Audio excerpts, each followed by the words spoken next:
Cricket. BCB নির্বাচনে অংশ নেওয়ার কথা শেষ পর্যন্ত ঘোষণা দিলেন আমিনুল ইসলাম বুলবুল।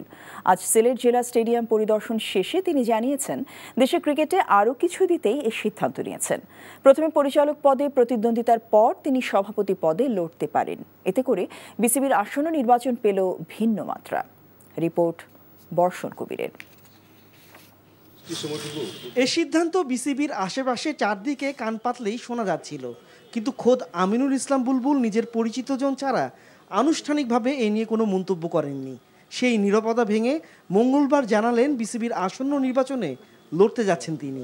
কোন ক্যাটাগরি থেকে তিনি প্রতিদ্বন্দ্বিতা করবেন পরিচালক পদে সেটা জানাননি বুলবুল। ফাহিম ভাই অলরেডি ডিক্লেয়ার করেছে বোর্ডের পক্ষ থেকে যে অক্টোবরের প্রথম সপ্তাহে আমরা ইনশাআল্লাহ ইলেকশন করব এবং প্রপার ইলেকশনই করব।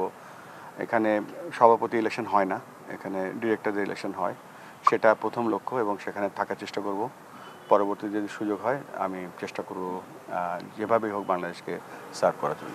গণ অভ্যুত্থানের পর বিসিবিতে 10 মাসের ব্যবধানে দুই সাবেক অধিনায়ককে সভাপতি পদে দেখেছে দেশের ক্রিকেট অনুরাগীরা। ফারুক আহমেদের বিদায়টা হয়েছে ক্রীড়া উপদেষ্টার চাওয়াতে। উপদেষ্টা আসিফ মাহমুদের চাওয়াতেই টি-20 ম্যাচ খেলতে এসে এখন টেস্ট ইনিংস খেলার পথে বুলবুল।